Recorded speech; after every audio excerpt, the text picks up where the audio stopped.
Então, entrando na mensagem de hoje, de Tito, capítulo 2, do verso 1 ao verso 10, a gente vai ver Paulo falando as várias classes de pessoas. Vai falar as senhoras, como é que elas devem se comportar. Vai falar os senhores também da igreja, como é que os senhores devem se comportar. Vai ter uma palavra também aos jovens, como é que os moços, ele vai falar aqui, devem se comportar naquela igreja de Creta, como a gente tem acompanhado aqui. E ele vai finalizar falando como que os servos também devem se comportar. Então, é uma espécie de um resumo, onde ele vai orientar cada classe da igreja ou da família, já que a igreja se reunia nas casas, deveria se comportar. Tito 2, melhor dizendo, do 1 ao 10, diz assim: Tu, porém, fala o que convém à sã doutrina.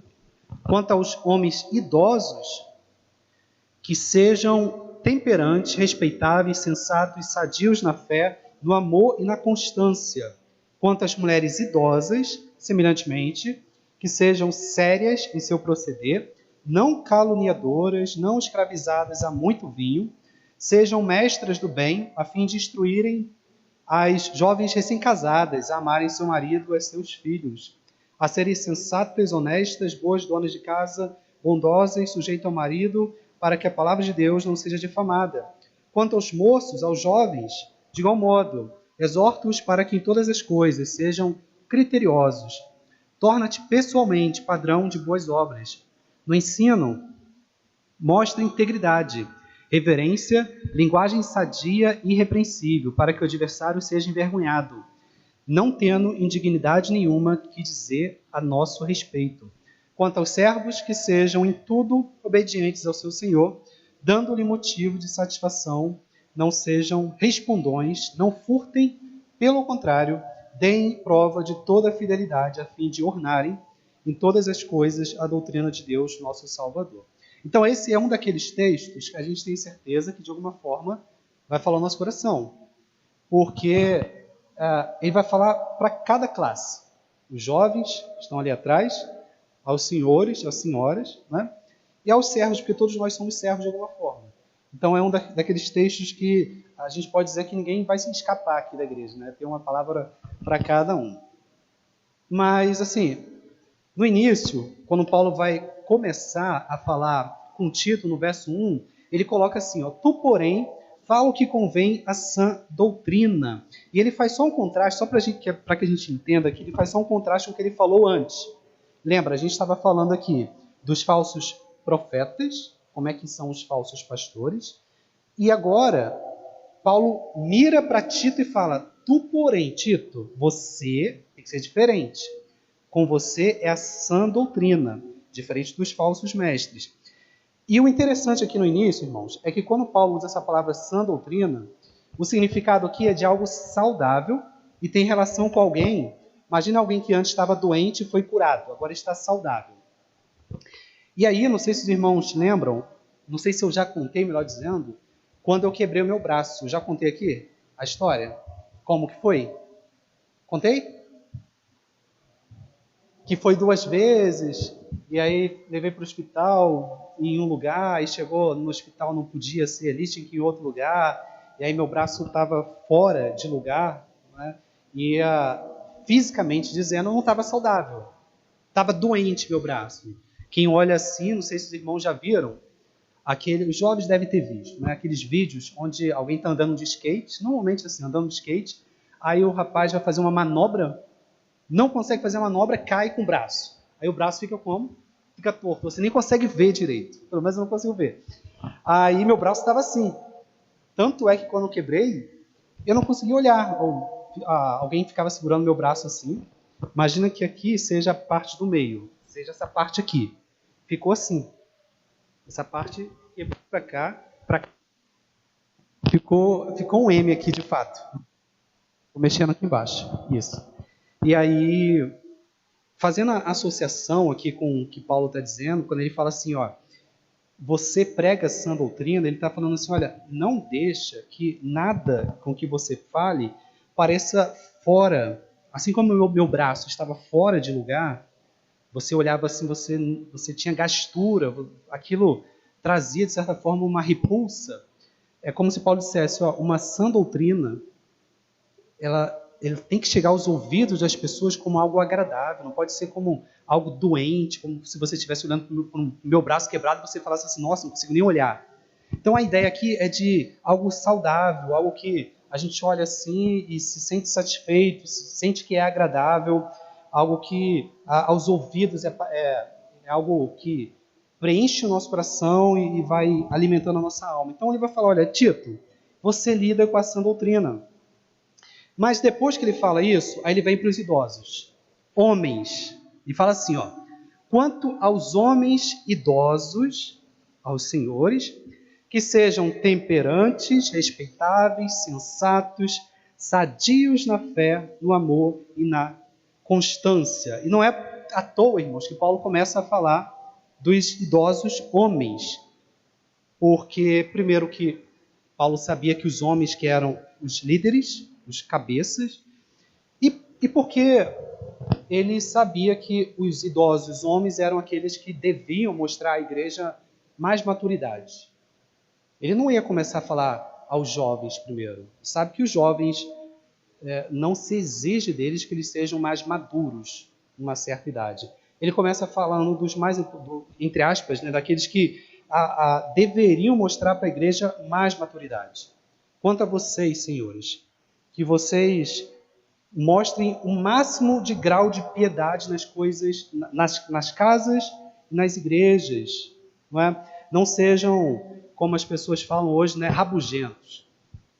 Aqueles idosos que, em vez de você olhar para eles assim e falar, esse é um idoso que eu quero imitar, muitas vezes as pessoas falam assim, esse é um idoso rabugento, não consigo nem andar junto. Você conversa com ele, sai palavras que não te edificam, não te agradam.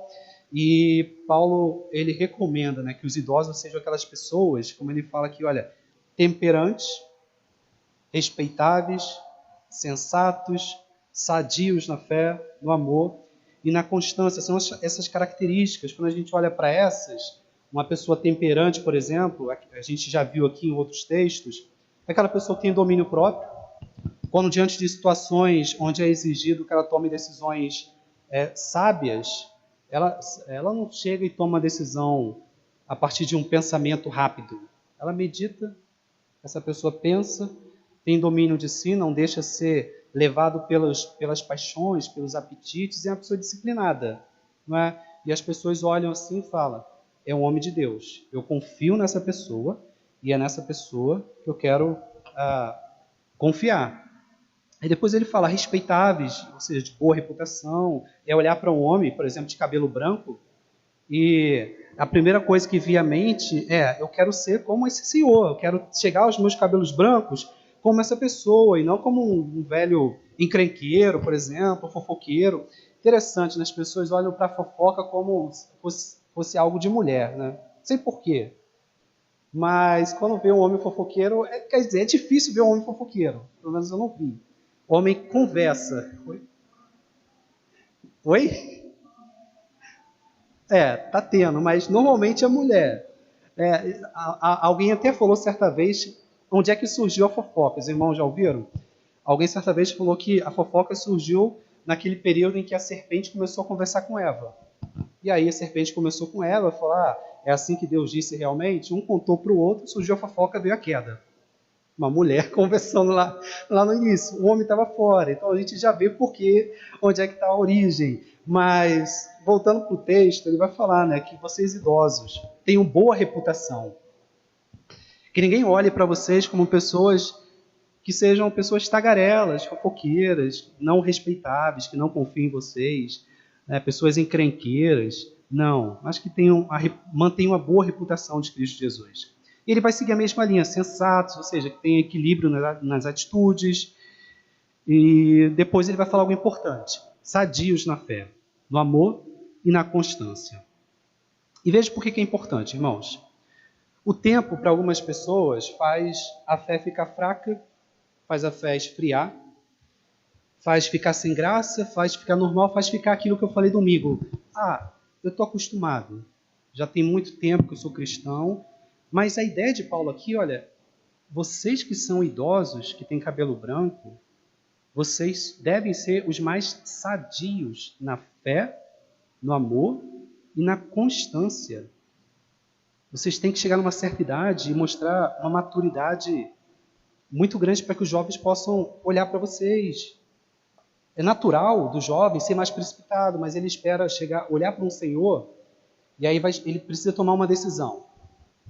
E aí o senhor pensa assim, olha, calma, espera.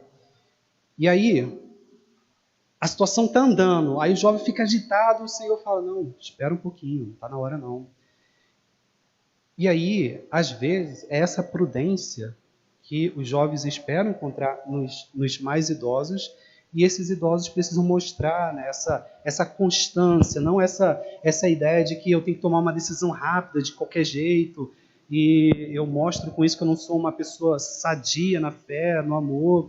Enfim, a ideia é que quanto mais idoso, quanto mais cabelo branco, mais a pessoa possa mostrar firmeza, né, uma fé inabalável, onde nada faça com que aquela pessoa pareça aos outros uma pessoa infantil.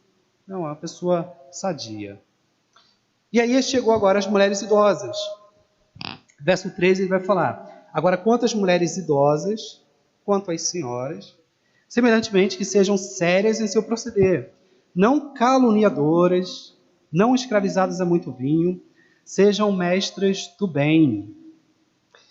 E ele vai falar, né, a forma de essa mulher ser séria em seu proceder. Ele vai falar, não caluniadoras. E aqui é a ideia, Paulo coloca, né? Caluniadoras é a ideia de que não saiam falando da vida de outras pessoas. Por que é isso? Porque Paulo usa uma palavra grega chamada diabolos.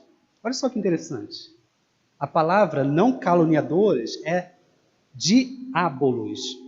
É aquela pessoa que se entrega à fofoca, à calúnia e à maledicência.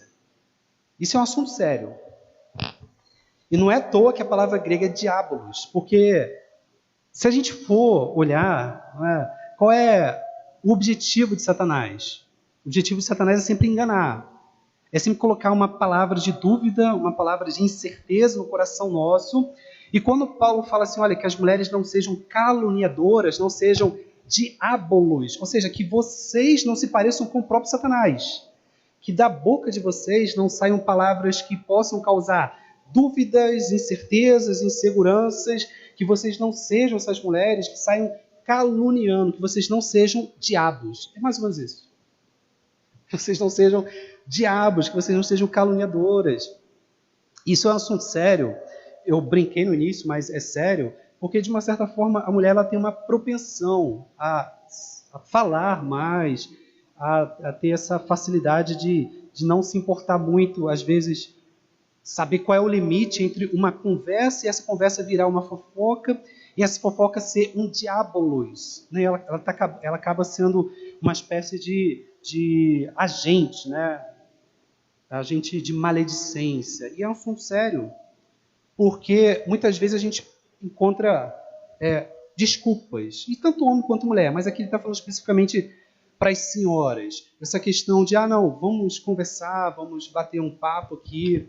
E hoje parece que a gente não pensa no limite entre aquilo que convém e aquilo que não convém. Aquilo que convém falar, aquilo que convém conversar, aquilo que convém colocar, porque parece que tudo vira, estou só trocando informação, estou só trocando ideias, estou só ouvindo o que a outra pessoa está dizendo, quando na verdade parece que acabou o pecado da fofoca, né? Acabou o pecado de você falar mal da outra pessoa. Porque acaba virando assim, não, eu estou falando mal para o bem dela, para que a outra pessoa possa chegar lá e ajudar. Será que isso é de Deus, muitas vezes? Porque a Bíblia vai dizer assim, olha, se você vê algum irmão pecar, vai você e ele. Ela nunca fala assim, fala para outro irmão para ir lá repreender. Já pararam para pensar nisso? Ela fala, se alguém pecou, vai você e ele, se ele não for aceitar a repreensão, chame testemunhos, depois leve para a igreja. E aí parece que a gente entrou numa ideia de que, eu vou contar para fulano ajudar um fulano, que para ajudar um fulano, aí vira uma cadeia, né? Fulano, aí todo mundo fica sabendo de todo mundo, né? De todas as coisas. E aí acaba virando uma fofoca com motivações divinas. E não é. Paulo vai falar, olha, isso é maledicência, calúnia, que as mulheres não sejam caluniadoras, não vivam a falar da vida alheia, mas se vir, né, algum tipo de pecado, é você e a pessoa. Isso é sério demais. A gente acha, parece, né, algo simples, mas não é. Muitas vezes é a pessoa ser boca de Satanás sem perceber. E aí acaba destruindo igrejas, destrói a si mesma, destrói as pessoas, destrói famílias. E a gente muitas vezes não tem a noção, né, do poder que é isso. Satanás, ele tentou falando. Ele não colocou uma ratoeira, digamos assim, não colocou alguma coisa para que Eva e Adão tropeçassem, não, ele falou. Assim como Deus criou todas as coisas falando, a queda veio por meio de Satanás falando também algo que não era verdade. Falando de Deus.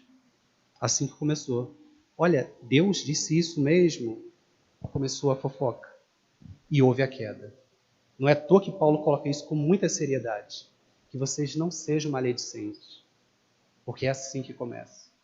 Satanás começou assim. E ele também coloca, né, não escravizadas a muito vinho, algo que também foi dito aos homens já. Em outra passagem, ele fala que as mulheres também não sejam levadas a muitos vinhos. Ou seja, a muito vinho, ou seja, não se embriaguem também. Mas, pelo contrário, sejam mestras do bem. E aí que vem uma coisa interessante. Como é que essas mulheres essas senhoras podem ser mestras do bem? Aí ele vai dizer, ó, a fim de instruírem as jovens recém-casadas a amarem seu marido e a seus filhos. Aí a gente pensa numa coisa. Um dos ofícios da mulher na igreja, sobretudo aqui, como Paulo coloca, as mulheres mais idosas, é instruir outras mulheres. E aí Paulo vai dizer, ó, vocês devem instruir as jovens que se casaram agora, não é? As recém-casadas a amarem seus maridos e a seus filhos. Então, assim, qual o principal ministério da mulher na igreja? Paulo vai dizer, e na família? Olha, você não precisa procurar muita coisa, você já tem muita coisa para fazer. Você deveria dedicar toda a sua vida encontrou uma jovem casada? Aí tem seu ministério. Vá lá e instrua. Como é que você vai instruir? Ensina a como amar seu marido. Ensina a como que ela deve amar os seus filhos. E, de forma paradoxal, não são poucas as vezes em que a gente vê mulheres que têm os cabelos brancos, são experientes, e aí, às vezes, se deparam com a sua própria vida de tragédias, digamos assim, e por causa disso, em vez de elas seguirem, né, a instrução bíblica, elas chegam para as jovens e falam, olha, não se importe com sua família, não ligue para determinadas situações, como criar os filhos, dá para outras pessoas criarem mesmo, se seu marido não te tratar bem, se divorcia. E aí, olha o que Paulo fala, mulheres idosas, seu ministério principal, quando você estiver diante de mim, eu vou perguntar, olha, diante de você eu coloquei, vamos supor, 30 mulheres casadas. Eu coloquei na Bíblia, seu ministério é ajudar essas mulheres casadas a criar seus filhos e amar seus maridos. Deus vai perguntar, o que você fez com essas 30 mulheres casadas que eu coloquei para você ajudar? Porque Deus vai fazer isso com os pastores, vai fazer isso com os líderes da igreja, vai fazer isso com os pais. E Deus colocou o preceito aqui, ó. As senhoras, encontrou uma jovem casada, vá lá e ajuda. E Deus já vai cobrar no sentido de perguntar, ó, o que você fez com o que eu te dei, com o ministério que eu te dei? Então, esse é o ministério da mulher, né, principalmente. E continua no verso 5. A serem sensatas, honestas, boas donas de casa, bondosas, sujeitas ao marido, para que a palavra de Deus não seja difamada. Sensata e honesta, né? Já vimos aqui um atributo atribuído ao homem idoso, que tem domínio das suas paixões. E a ideia aqui, irmãos, é aquela ideia de fidelidade. quando ele fala assim, olha, senhoras, ajudem as jovens a serem honestas, não tem a ver com dinheiro aqui. Porque a gente tem a ideia de que honesto tem a ver com dinheiro, mas tem a ver com fidelidade. Ajudem as jovens a serem fiéis aos seus maridos, a se manterem puras diante deles, a cuidarem de si, a fecharem todas as brechas, a não permitirem que nada, né, venha atrapalhar o seu amor por seu marido, mas isso, muitas vezes, é visto pelas senhoras. E quantas não serão as senhoras? Claro, as jovens, elas são responsabilizadas pelo que elas fazem, mas quantas não serão as senhoras que estarão diante de Deus e Deus vai falar, está vendo aquilo que aconteceu? A culpa é totalmente dela, mas da mesma forma como eu vou requerer o sangue de pessoas que se perderam, dos líderes que não pregaram, se há preceito de vocês ajudarem as jovens a serem fiéis, quando elas não forem, também vou cobrar de vocês. E a gente vai vendo a seriedade do ofício da mulher na igreja. Quanta coisa que ela tem para fazer. Olha, isso exige, né, uma vida de oração, uma vida piedosa, uma vida de devoção, uma vida de união, de olhar para a igreja e ver, nós somos um corpo. E eu preciso ajudar outras pessoas. E as senhoras foram chamadas para ajudar as mais jovens.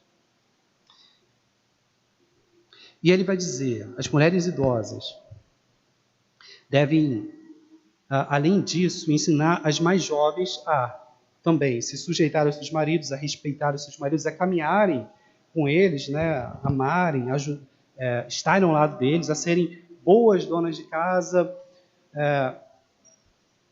E essa é outra coisa que a gente tem visto hoje, né?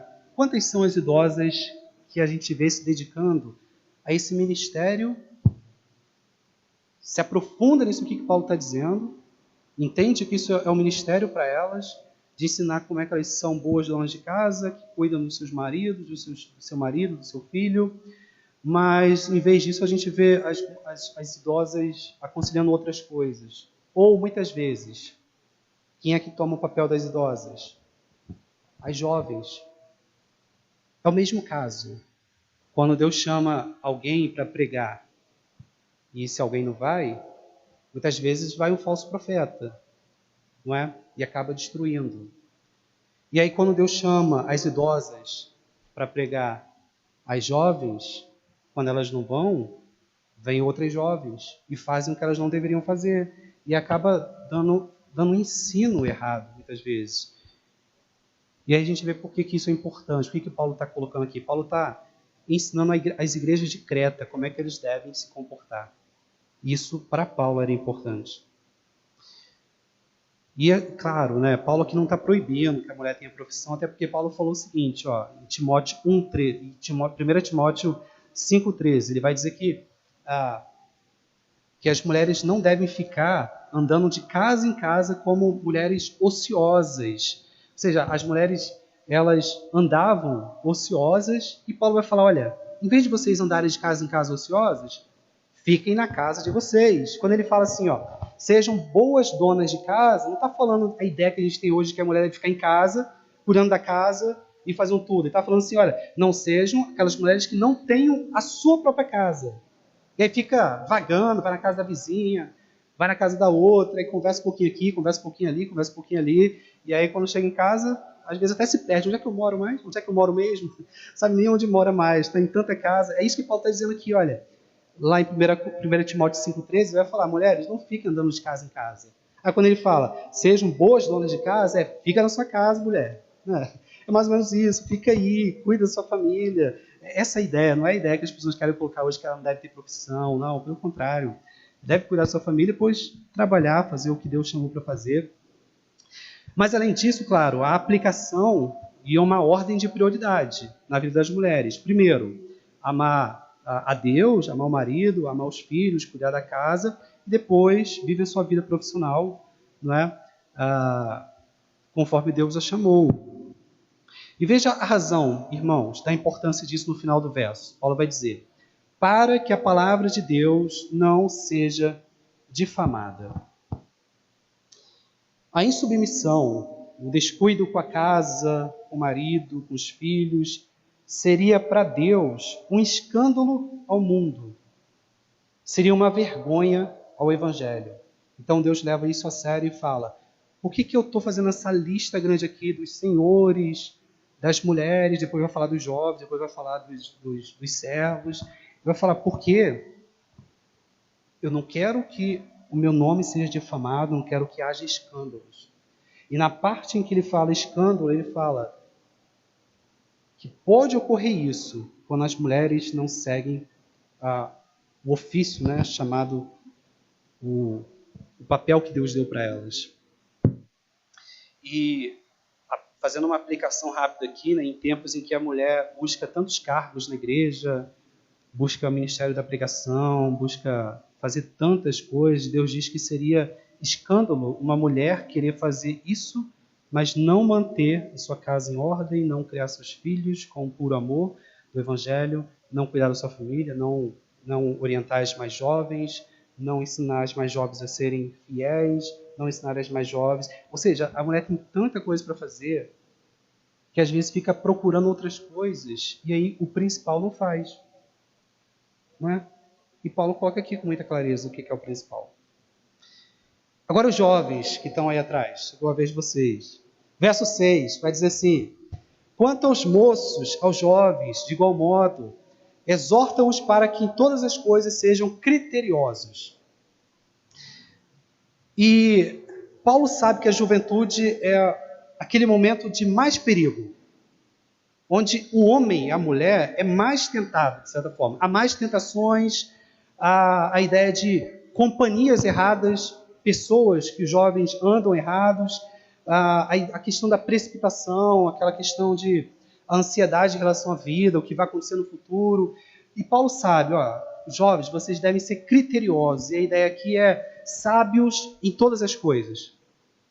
Vocês não têm que ser só sábios, por exemplo, no cuidado com as outras pessoas. Paulo fala, não, em todas, criteriosos em todas as coisas. Na questão de com quem você anda, com quem você conversa. Hoje em dia, talvez, não seja mais com quem você anda, mas como e com quem você conversa pelo WhatsApp, aplicando nos nossos dias, né? Como é a sua fala, com quem você fala, como você responde, como você pergunta, fala, as imagens que você compartilha, como você usa as redes sociais, né? Porque os jovens talvez não saiam tanto quanto antigamente, mas mantenham um relacionamento virtual. Então, talvez a aplicação para ser criterioso é como você vive a sua vida, não é? Virtual. Que é talvez aquele momento em que só você está vendo ali, você é outra pessoa que está do outro lado da tela. Como você vive isso? E Deus fala, olha, cuidado, porque a juventude é a fase de perigo, onde as tentações são muitas. Mas Paulo diz a Tito que a juventude não pode ser sinal de imaturidade. Porque a gente, às vezes, até generaliza. Não, jovem é sempre imaturo. Mas se Paulo falou, jovens, sejam criteriosos, é porque Paulo está falando, vocês podem ser maduros agora. Você não precisa chegar a cabelo branco para ser uma pessoa madura. É necessário que quando tiver cabelo branco seja maduro, mas você pode ser maduro agora, pode ser criterioso agora, pode ser sábio agora, pode olhar as coisas, decidir agora, não quero esse caminho, quero esse caminho aqui, esse é o caminho correto. Eu digo não para essas coisas, e sim para essas coisas, não é? E Paulo diz, na juventude pode ser sinal de maturidade, sim. E por que Paulo fala isso? Porque ele não quer só que as igrejas de Creta tenham boas senhoras que cuidem das mais novas, não quer que tenham bons senhores que sejam dignos de que as pessoas procurem para a orientação, mas quer que tenham jovens também, santos, que digam não para o pecado. Diga, eu quero Deus, eu digo não para as mais companhias, para as tentações, né? E Paulo quer fazer com que as igrejas de Creta sejam maduras em todas as áreas, nos homens, nas mulheres, nos jovens, para que todos sejam sérios, piedosos e maduros. E o que precisamos hoje são de jovens que amem mais a Bíblia, que lutem por orar mais, que sejam criteriosos em todas as coisas, ou seja, sábios e pronto a meditar em cada momento da vida e saber, será que essa é a voz de Deus? Será que esse é o caminho de Deus para mim? Será que essa é a decisão correta diante de Deus? A Bíblia fala em 1 Coríntios 10, 31, portanto, quer comais ou quer bebais, ou seja, Paulo pega as coisas pequenas da vida, comer e beber, ou faças qualquer outra coisa, faça para a glória de Deus. Vai tomar uma decisão, será que isso vai glorificar o meu Pai?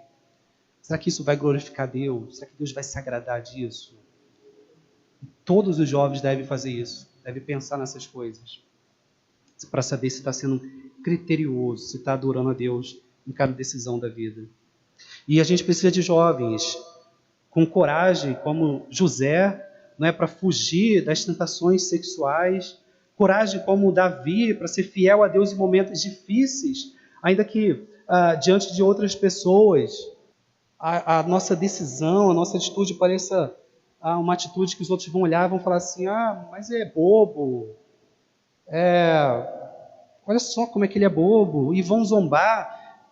Os irmãos acham que José, Daniel, Davi se importavam com o que os outros pensavam? Em momento nenhum. Porque a gente não tem que se importar com o que os outros pensam, a gente tem que se importar com o que Deus pensa. Quem nos salvou foi Deus, não foram as outras pessoas. Quem nos ama é Deus, não são as outras pessoas, não são os amigos, não são os amigos da escola, da faculdade, qualquer lugar. Quem nos ama é Deus, nosso compromisso é com Deus. Ainda que as outras pessoas falem mal da gente, é mais piedoso ser como José, ser como Daniel, ser como Davi, ser prudente diante de Deus e diante do mundo. Para que todos vejam, essa é uma pessoa diferente. Né? E assim, possa, quem sabe, perguntar, por que você é diferente? Você fala, porque eu tenho um Deus, eu amo o meu Deus. Aí você apresenta Deus para essa pessoa. Verso 6, ele vai dizer, e aqui Paulo volta a se dirigir a Tito, torna-te pessoalmente padrão de boas obras. No ensino, mostra integridade, reverência. A gente sabe que os falsos mestres diziam e não faziam. Pregava uma coisa e via outra. E Tito deveria pregar e viver o que falava. Por isso ele fala, torna-te pessoalmente padrão de boas obras. No ensino mostra integridade e reverência. Isso porque, irmãos, uma boa forma de confirmar o que é dito é se aquilo que se diz tem mudado a própria vida de quem está falando, do pregador, de quem usa a palavra, né? Se aquilo que sai da nossa boca, antes de sair da nossa boca, está saindo do nosso coração. Porque encontrou morada no nosso coração, transformou o nosso coração e agora pode sair de forma diferente a abençoar e transformar outras pessoas. No ensino, ele vai dizer mais, mostra integridade, mostra reverência. E aqui, irmãos, é integridade com a palavra. É sem deixar de falar nada. Deus falou, né, a palavra de Deus, então tem que ser pronunciada, tem que ser falada. E tem gente que encontra na palavra de Deus exortações difíceis e acaba evitando. Mas Paulo fala, olha, você deve ser íntegro, é total, inteiro, a palavra toda, Tito. Algumas vezes eu vou colocar diante de você palavras difíceis para você pregar na igreja de Creta, mas seja íntegro, seja fiel e prega toda a palavra. E ele fala ser reverente, né, a usar a palavra, ou seja, deve ser com muito temor. Ele deve estar ensinando uma disciplina que é mais do que uma disciplina escolar. Não é uma disciplina matemática, português, história. Não, ele está ensinando a disciplina que transforma a vida, o Evangelho de Deus. Então o ensino deve ser com muita reverência, deve ser com muito temor. E ele deve sempre se lembrar que toda pregação envolve céu e inferno. Não há uma pregação que aquilo que está sendo falado não vai envolver céu e inferno. Toda pregação envolve isso, de alguma forma. Não é? E se envolve isso, tem que ser com muito temor, muita reverência, muita seriedade. Não é? Porque não há espaço entre céu e inferno para trivialidades, para brincadeiras forçadas, para irreverências, mas apenas para pregar a palavra fiel. E ele continua o verso 8 dizendo, olha, linguagem sadia e irrepreensível para que o adversário seja envergonhado, não tendo indignidade nenhuma que dizer a nosso respeito. E a forma sadia e irreverente, irmão, e irrepreensível de ensinar a palavra, ou seja, uma forma sábia e fiel, é aquela forma onde o objetivo final, como Paulo coloca aqui, é não apenas abençoar os que ouvem, ensinar os que estão ouvindo, mas ele fala para envergonhar também Satanás e os adversários. Porque eles estão sempre esperando, né, um erro, alguma falha, uma forma não sadia, uma forma não irrepreensível de ensinar a palavra. Então, o objetivo também é, como Paulo falou aqui no verso, olha, para que o adversário seja envergonhado, para que eles não tenham razão ao querer zombar do evangelho, ao querer zombar da palavra, mas que eles vejam que a palavra não é motivo de zombaria, a não ser que quem está proferindo a palavra não seja sábio, como Paulo coloca aqui, né? Não fale de forma sadia. E Paulo fala isso, irmãos, porque os adversários, né, os inimigos ali das igrejas de Creta e Satanás, sempre vão buscar de alguma forma derrubar a palavra sendo pregada, né? E muitas vezes ele vai tentar fazer isso, tentando derrubar o líder, tentando fazer com que ele escorregue alguma questão doutrinária, alguma questão de ensino, uma questão de reverência na forma como prega a palavra. E Paulo fala, olha, sejam cuidadosos com isso, para que o inimigo seja envergonhado, não é?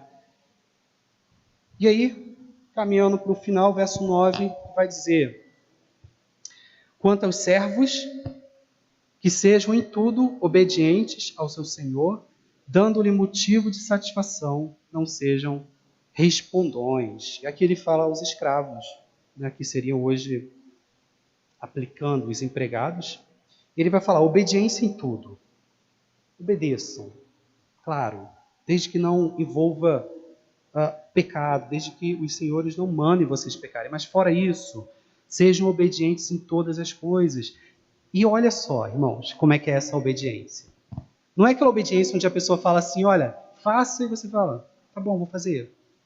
A pessoa está sendo obediente em tudo, mas está causando satisfação? Não. E Paulo fala, olha, e vai dizer, quanto aos servos, sejam em tudo obedientes ao seu Senhor, dando-lhe motivo de satisfação. Então não é aquela obediência que você fala assim, olha, estou até obedecendo, estou seguindo a regra, estou sendo um bom servo. Deus fala, negativo.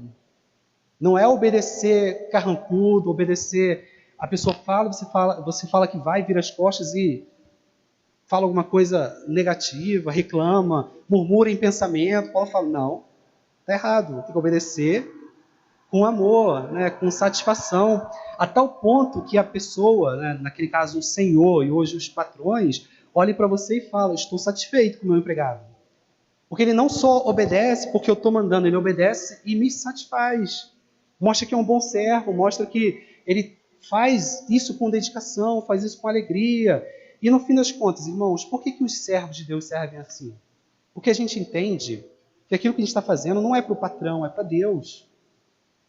A gente está fazendo para que o nosso Senhor, o patrão, olhe. A gente está fazendo para Deus de uma tal forma que ainda que o patrão esteja longe, o empregado não vai ficar ali e vai falar assim, olha, estou sozinho, ninguém está me vendo, vou sentar aqui, vou ficar no celular, vou ficar no computador, vou ficar curtindo o dia todo. Não. Deus fala assim, ó, você esqueceu, rapaz, eu sou seu patrão. Eu estou vendo o que você está fazendo. E você deve ser um servo excelente, não é aos olhos do seu patrão, é aos meus olhos. Eu sou o seu patrão, eu sou o seu Senhor. E o verso 10, ele vai continuar assim, não furtem, pelo contrário, deem prova de toda fidelidade, a fim de ornarem em todas as coisas a doutrina de Deus, nosso Salvador. Eles não apenas não devem furtar, como devem sempre estar prontos para provar a pureza deles, ou seja, para provar que eles são bons servos. É como eu falei aqui, aquela pessoa que sabe que Deus é o Senhor, que Deus está vendo. E que diante de Deus, Deus é a principal testemunha. Porque as pessoas podem dizer assim, olha, eu fui um bom empregado e essas pessoas estão vendo aqui que eu sou um bom servo, sou um bom empregado. Agora, quando aquelas pessoas não estiverem vendo, como é que ela vai provar isso? Pela sua consciência. Ela vai dizer, olha, mesmo que ninguém estava vendo, estava aqui sozinho, eu fui um servo excelente. E Deus é minha testemunha. Deus está vendo. Deus é meu Senhor. Ele está vendo que mesmo sem os olhos humanos, eu segui fiel ao chamado que Ele me deu aqui na terra. E aí, para encerrar, ele vai falar, a fim de ornarem em todas as coisas a doutrina de Deus, nosso Salvador. Ornar aqui é no sentido de ornamentação mesmo, ou seja, abrilhantar, tornar bela a doutrina de Deus sendo praticada. A doutrina em si já é bela, não é? Mas quando vista pelos olhos dos outros a partir do comportamento, Paulo vai falar assim, olha, é como um ornamento. A Bíblia é bela. Agora, quer colocar um ornamento? Pratique. Faça com que as outras pessoas olhem a Bíblia sendo praticada e isso pareça belo aos olhos das pessoas. Esse é o objetivo final, irmãos. A glória da beleza do Evangelho de Deus sendo vista pelo nosso comportamento, pelos senhores da igreja, pelas senhoras, pelos jovens, pelos servos, por cada classe da igreja e cada uma aplicando o Evangelho e com isso tornando a doutrina bela aos olhos de todas as pessoas que estão vendo. Esse é o objetivo quando Paulo coloca aqui para Tito ensinar aquela igreja de Creta. Olha, faça isso aí. Porque aí, em Creta, há aquela separação, como eu disse aqui, de doutrina e prática. Ensina os senhores, as senhoras, os jovens, os servos, a cada um seguir o seu chamado específico, a sua função, para que agora a doutrina, que é teórica, possa vir para a prática e parecer uma bela ornamentação. Onde cada um exerce a sua função com sabedoria. Esse é o objetivo desse texto aqui de Paulo a Tito. Ensinar cada classe da igreja a glorificar Deus, praticando a palavra de Deus. Que Deus possa nos ajudar. Temos senhores, senhoras, jovens, e Deus coloca aqui a incumbência de cada um, não é? Para que nós possamos glorificar Deus naquilo que Deus nos chamou, em cada fase da nossa vida, enquanto jovem, enquanto adulto, enquanto senhor e senhora, nós temos chamados e Deus quer ser glorificado na nossa vida em cada momento. Oremos a Deus que Deus possa ajudar a igreja, ajudar a mim, a que a gente possa praticar a palavra de Deus. Vamos orar. Deus, obrigado pela tua palavra, obrigado pelo teu ensino, obrigado pelo culto, obrigado pelo momento de oração, obrigado porque o Senhor nos ensina, cada classe, Deus, da igreja do Senhor, a viver de forma digna para que nós possamos ser um corpo abençoado e assim possa ornamentar a bela doutrina da Escritura através da nossa prática piedosa. Ajuda os jovens, Deus, a seguir o caminho da sã doutrina, o caminho da piedade, como a Escritura diz, de que forma o jovem pode guardar puro o seu caminho, observando segundo a palavra de Deus. Ajuda os jovens a amarem mais a Escritura, a serem mais parecidos com Jesus Cristo. Ajude os senhores, as senhoras, os adultos da igreja, a cada um amar o Senhor, Deus, naquilo que tem sido chamado a fazer, para que nós possamos ser diante do Senhor servos, onde o Senhor possa dizer servo bom e fiel.